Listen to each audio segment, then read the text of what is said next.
दोस्तों नमस्कार। कुछ लोगों के मुझे ऐसे भी सुझाव थे कि और मैं अनुभव कर रहा हूँ कि यहाँ अन्याय की मार से न्याय की गुहार बहुत दर्दनाक है। उम्र बीत जाती यहाँ पर इंसाफ के तराजू का तोलमा पूरा नहीं होता। और यही मेरे देश की एक विशेषता है। और मैं ये कहूँगा कि मेरे देश का कानून एक स्वागतपूर्ण कानून है कि 100 अपराधी अगर छूट जाते तो भी चलेगा, लेकिन एक निरपराध को बिना वजह सज़ा होना ये इस देश का दुर्भाग्य माने जाएगा। मैं इस बात का स्वागतपूर्ण मतलब शब्द नहीं है मेरे पास में कि ये बात हकीकत है, क्योंकि एक फिल्म भी मैंने कुछ देखी थी कि और वास्तविकता, चलो हम फिल्मों की दुनिया में नहीं जाएंगे, जो वास्तविकता है कि कई जगह ऐसा हुआ है कि जो निरपराध लोग भी कभी कभार सबूतों के और गवाहों के अभाव के अंदर जेल में सालों साल उम्र बीत चुकी है। और माननीय हॉनबिल प्रेसिडेंट ऑफ इंडिया, इनके भी कुछ शब्द है जो आप लोगों के बीच है कि जेलों के अंदर कौन है। जेलों के अंदर वो लोग हैं जिन्हें अपने फंडामेंटल राइट मालूम नहीं, जिनको अपना परिवार छुड़ाना चाहता नहीं। क्योंकि मैंने कागजों पत्री जो भी सफ़र किया है, मेरी भारत देश के अंदर का जो सफ़र मैंने किया, देखिए मेरे पूर्वज कहते थे कि कोर्ट कचहरी से बेटा हमेशा 4 हाथ दूर रहना। लेकिन मेरी आज 55 साल की रनिंग उम्र के अंदर मैंने किसी भी अदालत का दरवाज़ा नहीं खटखटाया, किसी पुलिस स्टेशन का बोर्ड भी नहीं पड़ा था। लेकिन मेरी मजबूरी ऐसी थी कि जिस तरीके से मेरे साथ में घटित हुआ, तो मजबूरन मुझे पुलिस के पास में जाना पड़ा, मजबूरन मुझे अदालत में जाना पड़ रहा। और जो कुछ मैंने 3 साल में यहाँ पढ़ाई करा, वो 30 साल अगर मैं स्कूल में रहता तो मुझे वो पढ़ाई नहीं मिलती। लेकिन स्कूल के अंदर की जो पढ़ाई है, मैं आज उन स्टूडेंट्स और जो हमारे विद्यार्थी हैं भारत के, उनसे कहना चाहूँगा कि आप जो स्कूल के अंदर भूगोल पढ़ रहे, आप जो स्कूल के अंदर इतिहास पढ़ रहे, और आप स्कूल के अंदर जो भी हमारा संविधान पढ़ रहे, आईपीसी की 511 कलमे पढ़ रहे, और कायदा सर्वोपरि ये भी पढ़ रहे, और कायदे का राज है ये भी पढ़ रहे, लेकिन जिस दिन वास्तविकता के साथ में आप टकराओगे तो शायद आपके समझ में आ जाएगा कि किसी ने ये शब्द बोला था कि स्कूल के भीतर की पढ़ाई वो केवल कागजी पढ़ाई है, लेकिन वास्तविकता में ज़मीन और आसमान का अंतर है, जिसका आज मैं अपना अनुभव शेयर कर रहा हूँ। और मैं साक्ष्य हूँ इस बात का, क्यों कि जिन व्यवस्था के सर पर या कंधे पर हम अपनी गर्दन डालकर ये विश्वास कर लेते कि हाँ, ये हमारी लोकतांत्रिक सरकार है, ये हमारी प्रशासकीय व्यवस्था है और यहाँ सत्यमेव जयते ही जीवित है, पर ऐसा नहीं होता साहब। आज मेरे पास में हर वो तमाम सबूत है जो पोस्टमार्टम घोटाले से संबंधित है, जो सरकारी अस्पतालों के फर्जीवाड़े से संबंधित है। आज माननीय न्याय देवता ने कहा था मुझे कि शल्य चिकित्सक अधिकारी का क्या बयान है आपके केस के प्रति, लेकिन मैं इस बात से भयभीत हूँ और इतना गहरा दर्द लेके झेल रहा हूँ कि देखो, शल्य चिकित्सक अधिकारी ही जहाँ आत्ममलिन हो जाए तो इंसाफ की गुहार मेरे भारत देश के अंदर बेवकूफ़ी का प्रमाण पत्र बन जाती है। आज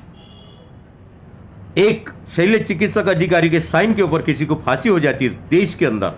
जिला सामान्य अस्पताल के एक दस्तावेज के ऊपर न्यायिक फैसले हो जाते, लेकिन उसी जिला अस्पताल के दस्तावेज यदि फर्जी आपको प्राप्त हो जाए, आपको इंसाफ की राह में रोड़ा डालने के लिए, तो अदालतें वस्तुस्थिति या वास्तविकता देखने के लिए नहीं आती। उसका टकराव होता केवल वो पीड़ित पक्ष का और उस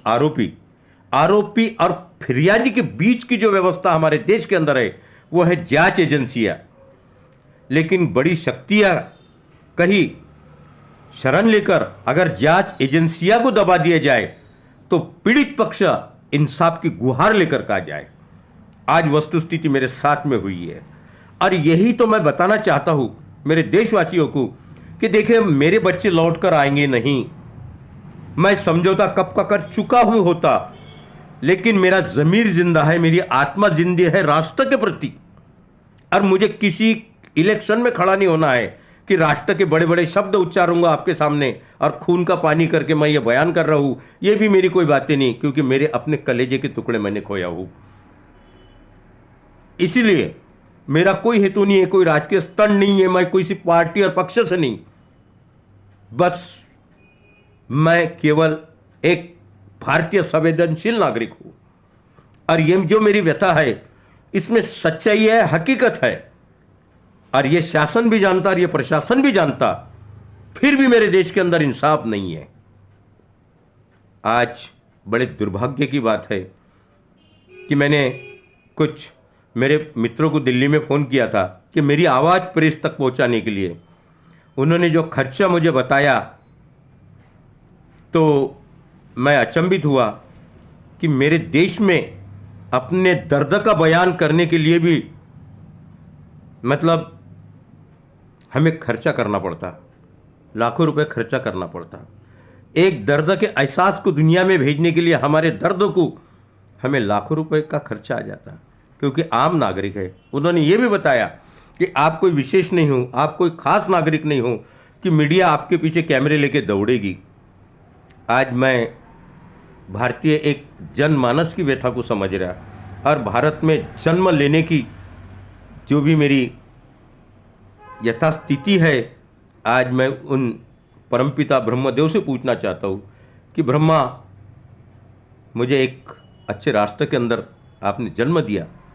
जहाँ आपका 33 कोटि देवों का परिवार तो है, मगर आम आदमी की व्यथा सुनने के लिए मेरे पास में आपका एड्रेस नहीं है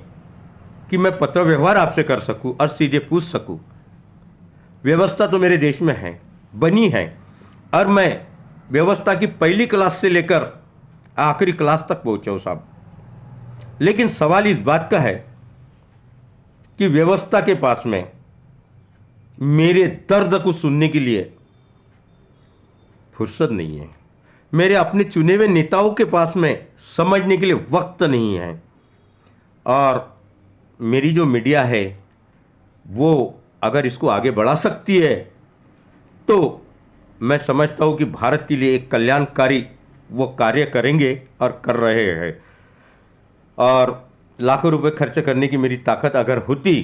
तो आज मैं आपके पास में रोना नहीं रोता, क्योंकि मैंने बड़े से बड़े वकील भी रख कर देखा, लेकिन फीस के अभाव में मैं कमज़ोर पड़ रहा हूँ, और इसलिए मेरे मृतक दोनों बच्चों को इंसाफ इस देश में नहीं मिल रहा। इसलिए आज मैं प्रार्थना के साथ में अपनी भारतीय व्यवस्था के ऊपर गर्व करते हुए, अपने लोक जनमानस के ऊपर गर्व करते हुए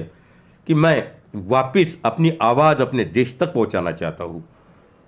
और मैं नहीं चाहता हूं कि मेरा भारत के जो भी कुछ छोटी छोटी समस्या है वो संयुक्त राष्ट्र तक का जाए, लेकिन ये संयुक्त राष्ट्र तक का भेजने जैसी समस्या छोटी नहीं है। समस्या है न्यायपालिका और जनविश्वास का खून, पोस्टमार्टम घोटाला, क्योंकि किसी भी देश के लिए आरोग्य प्रथम आता है। अगर उचित आरोग्य होगा तो हमारा देश का जवान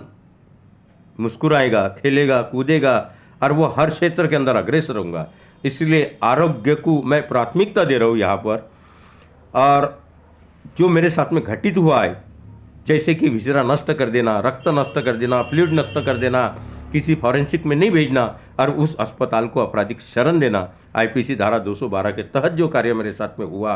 वो किसी भी भारतवासी के साथ में नहीं होना चाहिए। क्योंकि देखिए साहब कि पद, पैसा, प्रतिष्ठा के पीछे तमाम जनता खड़ी हो जाती है, लोग खड़े हो जाते हैं, लेकिन जिनके ज़मीर जिंदे है वो आदर्श के पीछे खड़े रहते, वो नीतिमत्ता के पीछे खड़े रहते और वो न्याय के पीछे खड़े रहते। मेरे पास में अभी तड़पती भावनाओं के साथ में बयान करने के लिए शब्द बहुत कम है, लेकिन आप लोग सुनने वाले बहुत ज़्यादा समझदार है, मुझे रास्ता दिखाइए और मेरी आवाज़ को दूर दूर तक पहुंचाइए, विशेषतः भारत सरकार तक पहुंचाइए। मैं आप सभी का धन्यवाद और आभार प्रकट करता हूँ। जय हिंद।